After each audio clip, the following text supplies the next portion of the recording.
Behind the Scenes with Sue Palmer, the Horse Physio, 12th December 2024. This week, we explore the importance of teamwork in equine care, advancements in competition welfare with the FEI noseband device, and lessons for equestrians from New Zealand's greyhound racing ban. Keeping the horse at the heart of the team. What a week it's been! Between treating horses and people, our family Christmas celebrations, the school Christmas concert, and everything else the season throws our way, I imagine many of you are feeling the same whirlwind of activity. It seems there's always so much to juggle in the lead up to Christmas.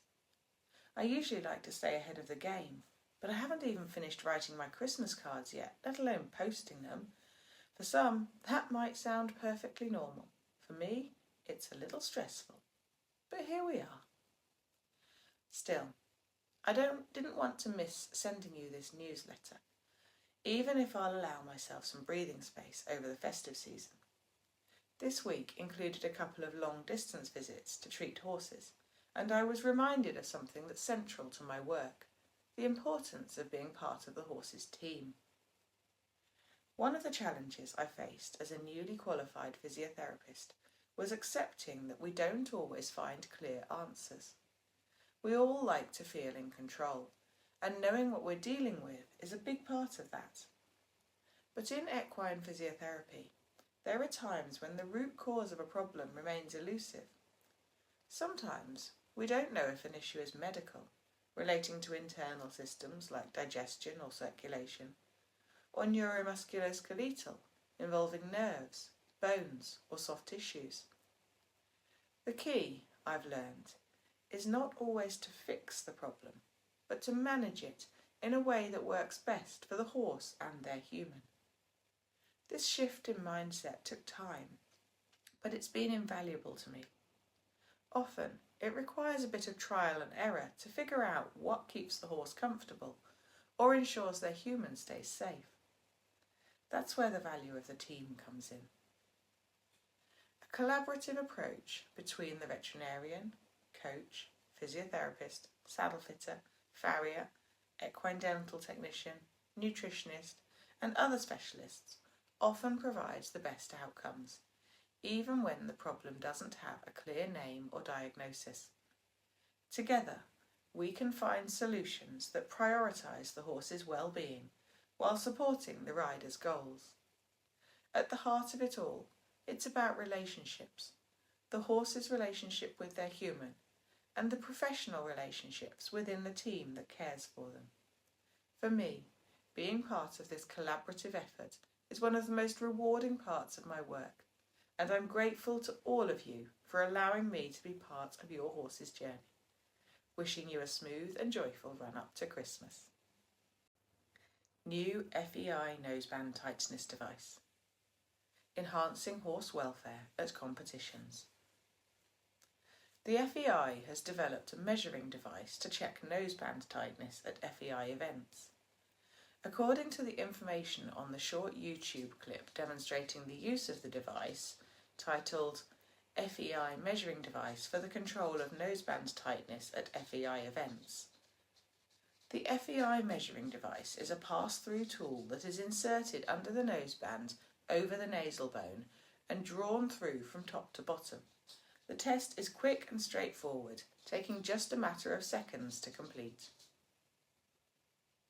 As I'm sure you're aware, the International Society of Equitation Science developed a measurement device several years ago, and their taper gauge is available for purchase from their website. The devices both work to ensure a minimum spacing between the noseband and the horse's nasal bone, to improve comfort and welfare for the horse. The International Society of Equitation Science published a position statement on restrictive nosebands in 2019 and pointed out that research is ongoing. The research that contributed to developing the FEI measuring device, titled Noseband Type and Tightness Level Affect Pressure on the Horse's Face at Trot, was published in the Equine Veterinary Journal. This study measured forces occurring at various points on the horse's nose at different noseband fittings, with results finding there was a threshold at which the forces significantly increased. The device will begin a phased rollout across FEI events in the first quarter of 2025. New Zealand to ban greyhound racing, what it means for us as equestrians. On December the 10th, 2024, I came across a headline that caught my attention: New Zealand to ban greyhound racing. The article explained that an unacceptably high rate of injuries led to this decision. Racing Minister Winston Peters stated, "This is not a decision that has been taken lightly, but is ultimately driven by protecting the welfare of racing dogs." The SPCA has since called on other countries to follow suit. But what does this have to do with us? And more importantly, what does it have to do with horses? Imagine for a moment that you're not part of the horse world. You're simply a compassionate, well-meaning person who cares about animal welfare. How might you react if you overheard someone discussing the new whip they'd bought for their horse? Or if someone casually described their horse as rude or awkward after it had thrown them off? What would you think if you saw a child attaching spurs to their heels and digging them into a horse that was visibly reluctant to cooperate? Even as a horse person, these scenarios might make you pause. Or perhaps, like many of us, you've been exposed to these practices for so long that they've become normalised. I know a whip and spurs can be used appropriately, as tools to guide and refine. But I'd be lying if I said I didn't often see them used in ways that, to an outsider, might look harsh or even abusive. After all, we wouldn't dream of using a whip or spurs on a dog or a child. So what makes it acceptable for a horse? The truth is, I don't have the answers. But I often wonder if normalisation blinds us to practices that others might find deeply uncomfortable. I recently listened to an animal welfare specialist discussing zoo animals.